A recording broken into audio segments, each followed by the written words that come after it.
What's going on, guys? Welcome back to another video and welcome to a new series of videos I'm going to be doing called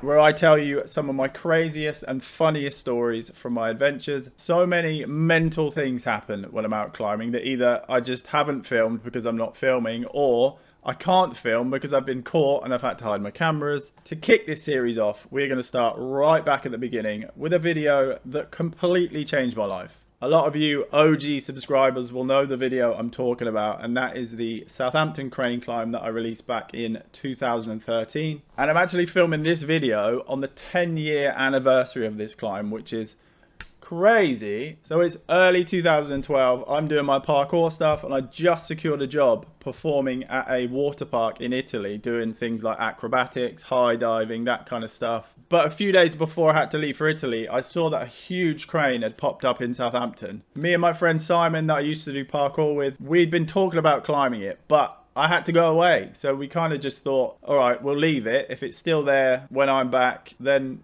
we'll do it. So off I went to Venice. I did the job for like 3 or 4 months.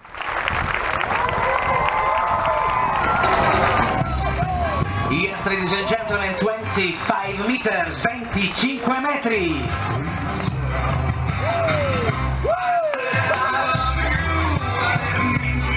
And then after that, I was pretty much just traveling and doing parkour stuff for a while. Then we come to spring 2013. I'm finally back home and this glorious crane is still there. So me, Simon, and our friend Doug, we arranged to meet on Sunday the 12th of May at the bottom of the crane at 5 AM. So we get to Sunday. I pull up on my motorbike. One of the things I always used to do in my old videos was get like this establishing shot where I start looking down at my feet and then I slowly pan up to what I'm about to climb. And then I see Simon and Doug already halfway up the crane hiding.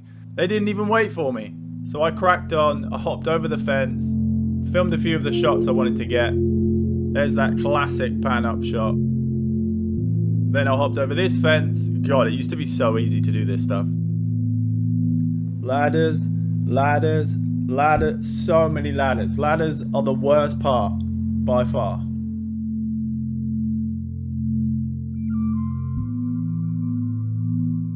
And then we get to this part of the crane. That there, that red thing, is an anti-climb device. This is supposed to stop people from climbing up the crane. It fills in all the gaps. It gives like a bit of an overhang on the crane so you can't really climb around it. Thankfully, this anti-climb device was rubbish. So we just pushed the bit of metal up and squeezed through the gap. Job done.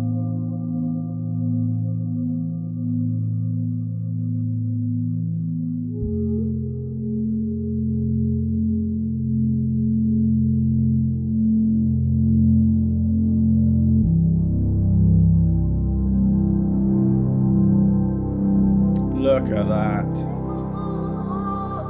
I'd like to just point out how perfect the weather was on that morning. I've always said this about this video, but it was just like it was meant to happen. Perfect weather, zero wind, golden hour. Everything just came together so well.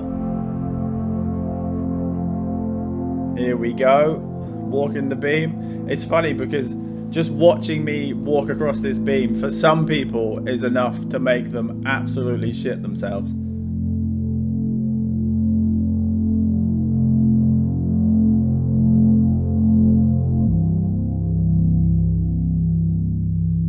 I remember getting so many comments about this from people just saying, it's only 50 meters, you could just fall into the water and be fine. But no, that is not how tall the crane is. I'm pretty sure that's how long the arm is, maybe? I don't know. If there's any crane nerds watching this video, let us know down in the comments what these numbers actually mean. And also, just in case you didn't know, if you fall into water from 50 meters, there is a very good chance that you will die. And in this case, if you fell into the water and you landed perfectly, you would still die because the water is like 4 meters deep. You're dead. There's no coming back.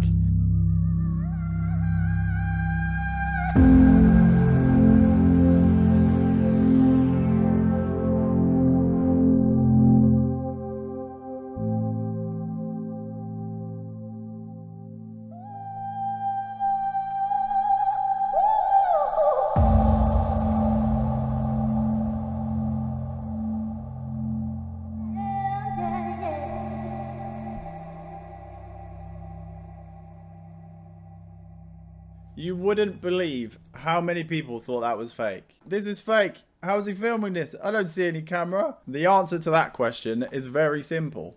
I just hung off the crane 3 times. This shot was the first time. Simon was just stood above me filming. The POV shot was the second time where I had the camera in my mouth. This is the exact GoPro I filmed this video with. It's completely busted. It doesn't work. It's chewed up. But I did so much with this camera that I'm keeping it. I'm just keeping it. And then I did it once more with the GoPro in my mouth again, but in time-lapse mode, just so I could get some proper photos. Speaking of photos, most of my videos are completely demonetized. So if you want to support the channel, you can buy the poster from this climb at jameskingston.shop. There's also phone cases, t-shirts like this one, the new Fear is a Choice one. Well, this isn't a t-shirt, it's a hoodie. We don't have hoodies yet, but we got t-shirts. Or you can click the join button down below and support the channel for as little as just 99p a month. And there it is, the classic James Kingston shot where I'm checking that my left hand is still there. I never wanted to be the kind of guy that would like film myself hanging from a crane doing pull-ups like, look how cool and strong I am. I didn't want this moment to just be another one of those videos. I wanted it to hit deeper than that and be more of a look what we can do if we put our minds to it kind of thing. I also have to give my friend Zeph a mention because he actually made the song for this video. We spent so many nights working on the edit and making the song for it. I didn't want it to just be a video with a song in the background. I wanted the audio and the video to kind of come together as one thing. And I think we nailed it. And that's the end of the video. Classic slow-mo fade to black. But that's not the end of this video, as there is quite a lot more to this story. I have to give a huge shout out to Simon, who helped me film the video and also hung off the crane. And obviously Doug, he was terrified of heights. He pushed himself that day. He got up there. He was brave. He faced his fears. I used to train with these dudes like every single day. Legends. Absolute legends. So we're up there doing our thing. We were actually about to go down, but before we left, I wanted to stand on top of the beam. Like, the crane has 3 beams, 2 down the side, 1 on the top. I wanted to stand on the top one. Don't ask me why. It's just one of those things I'd always wanted to do. But then the police arrived at the worst time.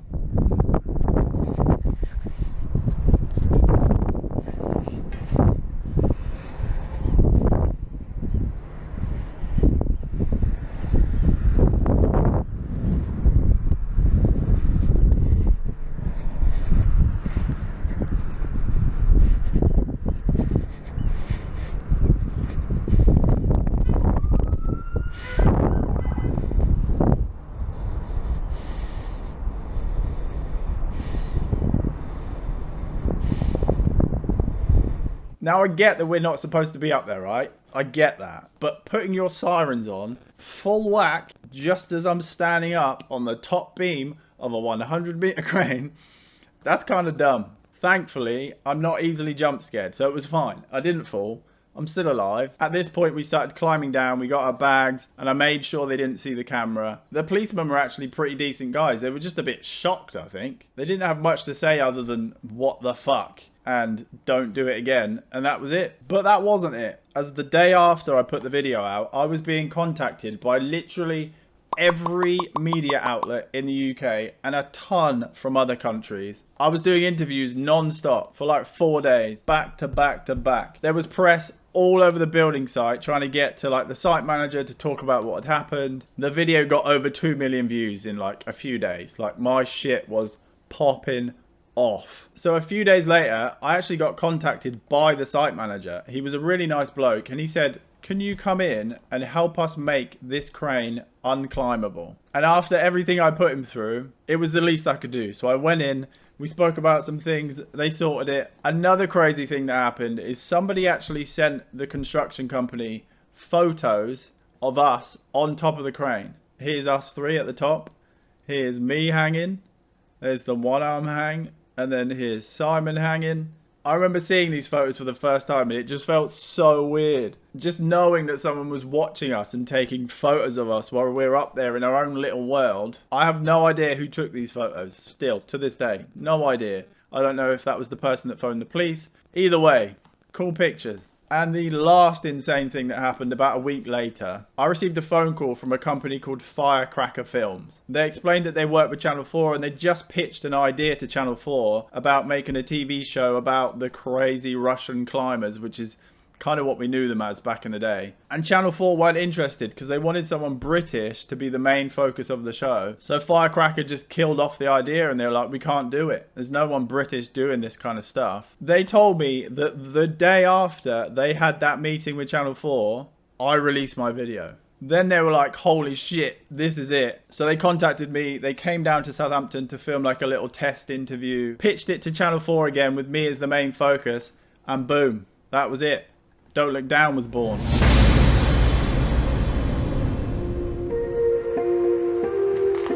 The man behind this climb is not a stuntman or a professional climber,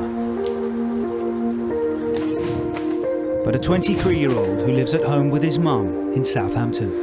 Yay. James Kingston has gained worldwide notoriety for climbing and hanging from a 100-metre tall crane. So a few weeks later, we started filming. We shot a bunch of interviews, some stuff with my mum. I did another climb in Southampton that didn't work because the police came. Sorry? Yeah, what are you going to do? You probably know what I was going to do, but I'm not doing it, so. Leaving now or? Yeah, I'm done. Alright, behave yourself. Turns out it's pretty difficult to climb a crane with a camera crew following you around. Then we went to Ukraine where I met up with Mustang Wanted and we just did our thing. We climbed a bunch of buildings and then we finished off the trip by climbing up the Moscow Bridge and hanging him off the edge of it. I think dangerous for me would be putting my life in something else's hands. What? Yeah, man! You know, just the usual stuff you get up to in Ukraine. Then a few months later, on January the 14th, 2014, Don't Look Down went out. Channel 4, 9 PM, prime time. It had millions of viewers on the night. I gained like 50,000 new followers on my Facebook page in like a couple of hours, which was crazy as I only had like 2,000 before that. It ended up going out to countries all over the world. It was on aeroplanes. How crazy is that? The response was insane and it literally changed my life. It gave me the financial freedom to be able to just travel and climb and just do the things that I enjoyed the most. Fast forward 10 years, here we are. Still going strong, even though I'm being demonetized and censored on almost every social media platform. But hey, what can you do? And there we have it, how hanging from a crane changed my life. I hope you enjoyed this video. If you want to see more storytime videos, make sure you smash that like button. Leave a comment down below. If you're new, subscribe and turn on the notification bell so that YouTube can't stop you from seeing my videos. Oh, and check out my car channel.